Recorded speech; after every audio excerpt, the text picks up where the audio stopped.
Thank you, Deirdre, and thank you, Morton, and thank you all for getting up early on a cloudy, damp morning. And I guess you found your way easier than I did, but we all arrived, and thank you very much. I'm honored to be here, and I'm especially honored to be here with you because, as you can imagine, I spend most of my time with greeny, weeny, liberal, foodie, tree-hugging, cosmic worshiping, nirvana fluffies. And so it's a real joy to be with this other part of my of myself. Several years ago, to counteract the notion that an organic farmer, I'm using that word loosely. I'm not licensed to use the word organic because I don't participate in the government certification program. So it's actually illegal for me to say organic. But that's why I use the term beyond organic. And when I started using that, then the National Organic Standards Board threatened to sue me because I wasn't licensed to use the word organic. So I should use beyond organic anyway, and let them go take a hike. But anyway, the notion that if you're a sustainable farmer, if you use compost instead of 10-10-10 fertilizer, if you actually care if earthworms copulate in your fields, that you're some sort of this fringe, greeny, eco something or other. And by the way, then if you believe in that, you're also for everything that the National Education Association says. You believe in everything that the that the unions say, and you believe in everything that the abortionists say, and I can go on down this thing. I just started in self-defense and to poke fun at it, calling myself the Christian libertarian environmentalist capitalist lunatic. And it poked fun at this idea of stereotyping, putting me in a box, because you would enjoy knowing that I have been tried to be recruited to run for office, elected office, by Republicans, Democrats, communists, greenies, socialists, and the constitutionalists. So I figure that that's a pretty eclectic draft board right there. And what it is food, the water we drink, and the air we breathe are in common. And too often, those of us in the liberty movement do not use the word commons because we're so stuck on individualism that we don't appreciate that none of us stands here without breathing the air that was created by a plant in our community, or drinking water that might have been drunk and then urinated out and purified through a bunch of hydrologic plants to offer through transpiration and rain us to drink the same water that actually went through a frog and came out his rear. Are you with me? We're okay. And so I live in this world of tension, okay? I do. And our own story, if you don't know anything about, let me give you the 2-minute little thumbnail of our story. Came to the farm in 1961, the most eroded, gullied, cheapest farm in the area. Average of 1% organic matter in 1961. Today we average 8.2% organic matter. And according to the most radical environmentalist fringe, if we just moved organic matter in the arable farmland of America 1%, now I just said we moved it from 1% to 8%, but if we just moved it 1%, we would sequester all the carbon that's been emitted since the beginning of the industrial age, or at least take it back to pre-1960 levels. Now, I don't want to get into a big debate about global warming and climate change and all that stuff. All I'm saying, I grew up when we were going to freeze to death by now. The ice age was coming. Remember that? And now we're all going to burn up. But the one thing that both sides agree on, the burner-uppers and the freezers, the one thing that they both agree on is carbon should be in the soil.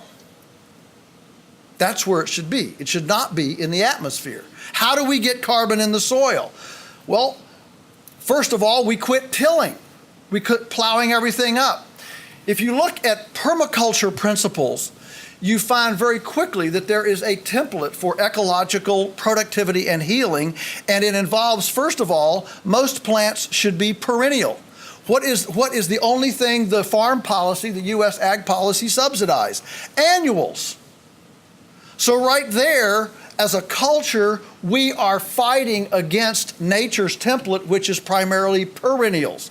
I don't have time here to go into all the energy cycles, energy flows, and why they are so much more carbon sequestering than annuals, but suffice it to say that today we are still mining and conquistador pillaging the buildup of organic matter in our Midwestern soils that was put there over centuries by prairies, perennials, herbivores, and predation, both four-legged and two-legged. So we moved our soil up. We've hydrated the landscape. We've built lots and lots of ponds. We have 8 miles of water line running around the farm with gravity water, so we have nice, clean water under pressure, 80 pounds of pressure, by the way, over the whole farm, gravity fed, using permaculture style high ponds, no pumps, no electricity, no nothing. This is the kind of development that we do. We run a carbon economy where we actually have industrial chippers. We were chipping yesterday. We've got a chipper that can chip 19-inch stuff. If we go in and chip all of the dead, dying, diseased trees in the Shenandoah National Park and the roadless areas in Colorado, we could eliminate our $4 billion fire budget. We could drop our insurance rates, and we could start growing earthworms and frogs instead of destroying them with 10-10-10 chemicals and herbicides and pesticides. So our land is healing, and the production is outstanding. When all of these templates come together now, our production averages 5 times the Augusta County average. 5 times. Just imagine if the neighbor would do that, and if the other neighbor would do that, instead of calling us a bioterrorist and a typhoid Mary because we're so negligent that we don't vaccinate, medicate, eradicate, adulterate, can destroy everything that you can imagine in nature. Now, we've got all this production. It works. It's amazing. Why is it so expensive? We've got all these answers. Why is it so expensive? Well, the problem is that we have a lot of price prejudice in the marketplace. And this price prejudice is more often than not created inherently within the production model of using compost instead of 10-10-10 fertilizer. The price prejudice is created by government regulations that do not scale down. Whenever a regulatory context is prejudicial against small, it is a bad regulation. Let me give you a good one that doesn't prejudice against small. The speed limit. It's just as easy for a tractor trailer to comply as it is a Toyota Prius, okay? There's no scale discrimination there. But what happens is when you have scaled, let's say that to do a HACCP plant, I want to do charcuterie. You know, this that's like pepperonis and things, bologna, all right? Well, if the government requirement says I have to have a $2,000 thermometer to track the temperature through the process, it's a spit in the ocean if I'm doing a tractor trailer load. But if I'm a cottage industry doing a 5-gallon bucket full, that stops me. And so I can tell you story after story after story of this kind of thing. One of the interesting ones in Virginia a few years ago was the poultry industry was bankrupting the Virginia workman's comp program due to repetitive motion sickness in the poultry industry. You know, where somebody stands all day on a line and does one motion, one cut. You know, the average processing plant worker in America in canneries and animal and vegetable processing plants can learn everything there is about their job. They can learn it in 20 minutes. So this is a very repetitive thing. So the poultry industry lobbied Virginia to just pass a rule that said repetitive motion sickness is no longer a workplace illness.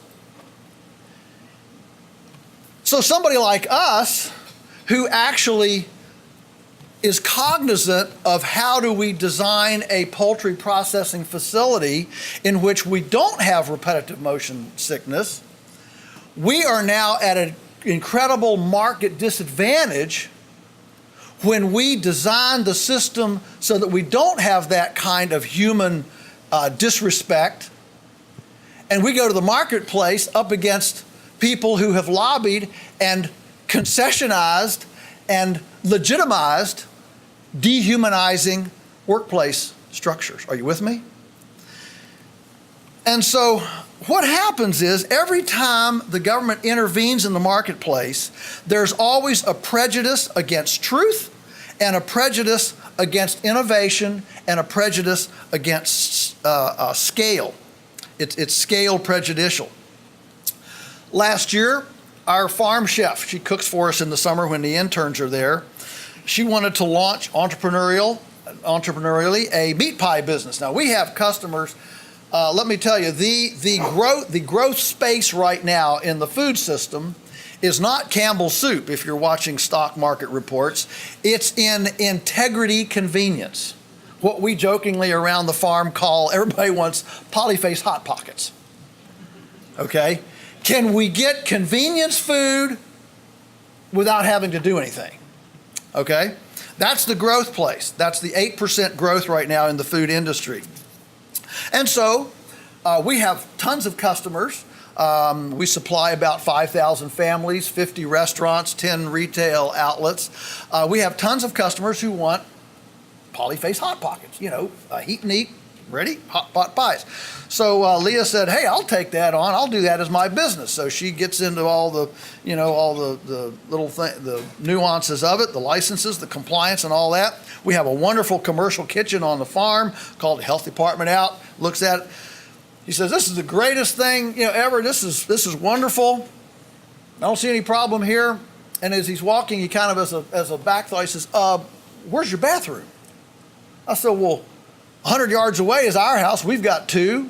Another 100 yards over here is 2. Mom's got 2. My son Daniel and his wife live on the hill right here. They're 100 yards away. They've got 2.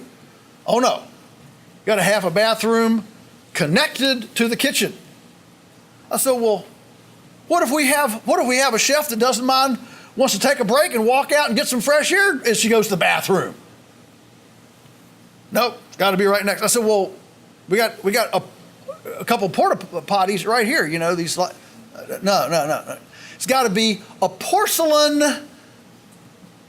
Can't be a composting. Can't be. It's got to be porcelain fixtures with a leach field. Blah blah blah blah blah. All this. $30,000. So here we are. We have the product to sell. Our customers desire the product, but in the middle is a leach field bathroom that has absolutely nothing to do with the production of a cottage industry pot pie. Are you with me? So I asked the guy, I said, all right, now wait a minute. I'm thinking through here. He's out there in the field, at the kitchen. I said, now, if I had a food truck, I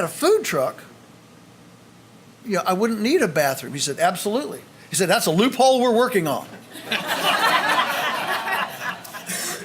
Now, I don't know how many of you have eaten out of a food truck recently, off a food truck, but America is crazy about food trucks right now.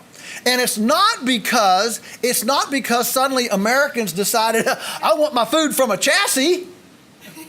It's because it's the only way in for entrepreneurial culinary aspirants to be able to get around these ridiculous, asinine regulations that precludes you from, then you have to have a certain number of lumens, you have to have your bathroom, you have to have handicapped parking, handicapped access, and I'm not against handicap, but if I want to have a restaurant and serve nothing but Buddhist, bow-legged Vietnamese, why shouldn't I be able to have a restaurant that serves nothing but Vietnamese, bow-legged, atheist, whatever?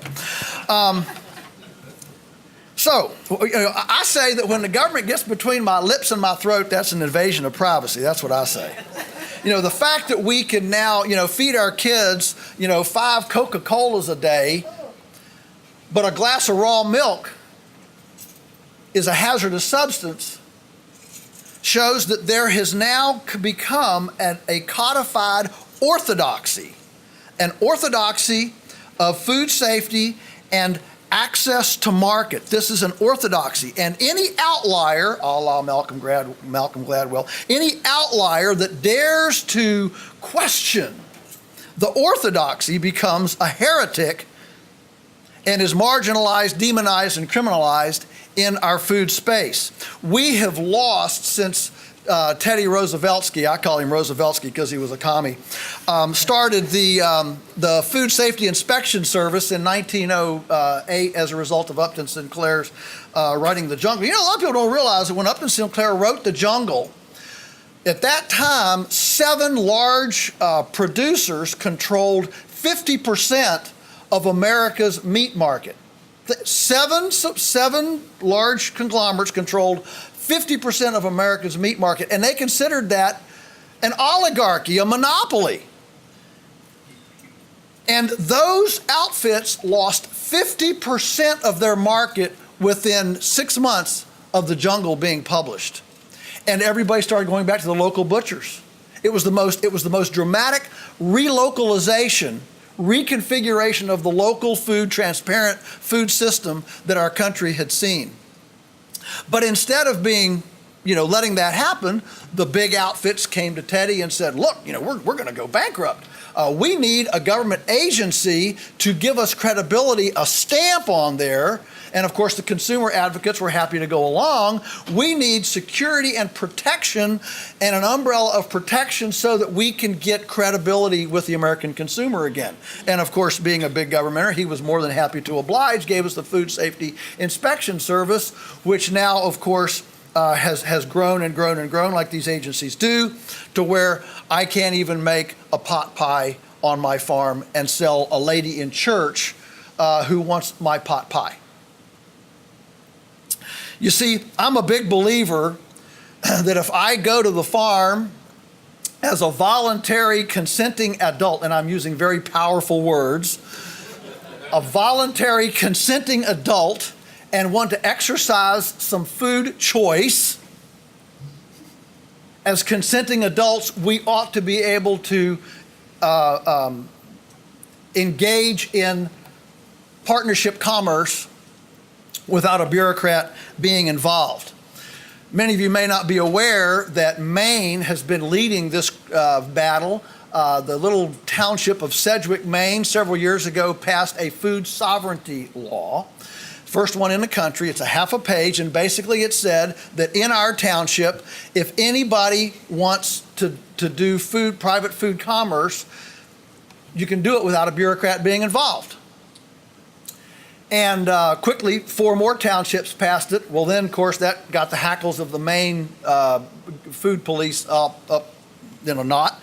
And so they sued the little townships. And 2 months ago, the governor of Maine signed legislation saying, from now on, if a township wants to do the Food Sovereignty Act and wants to, within the confines of its township, wants to allow the free commerce of food between neighbors, we're not going to mess with you. That's fine. Last week, the USDA sent Maine a letter saying, if you let this go into effect September 1, we are going to pull all federal inspection from Maine. Folks, this is a civil war all over again. We enslaved people back then. Now we're enslaving food. And that is why I'm such an advocate of what I call the Food Emancipation Proclamation. In fact, I'm working on a letter that can go across the nation to sign for Trump to pass the Food Emancipation Proclamation, which would undo an oversight in the Bill of Rights. A lot of people don't know that Thomas Jefferson wanted to add food choice to guns, speech, and freedom of religion, worship.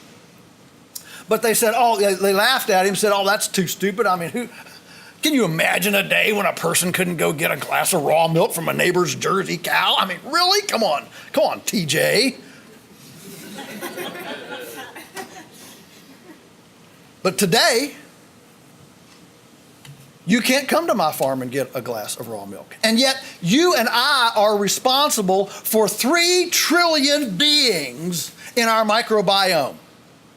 That's a big community of beings, and we're learning more about it every day. They're having leadership institutes. There are probably even some Democrats down here. I don't know. But there's, right? We've got these critters. They talk to each other. Stanford has isolated the language. I mean, they're building roads and schools and commerce and, whatever's going on. Probably got, who knows, they might even have timeshares if they've got that far. I don't know. But they're down here. And you know what?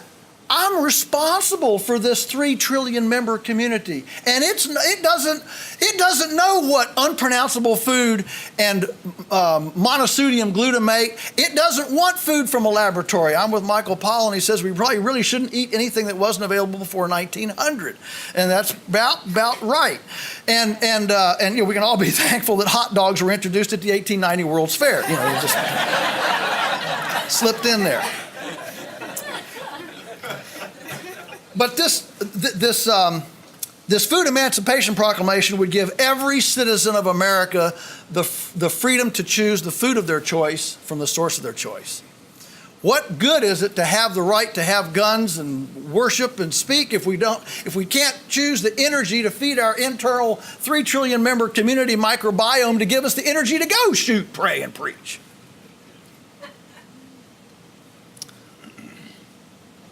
So, I want to leave some time for question and answer, so I'm going to wrap up here very quickly. I'll skip about half of what I was going to say.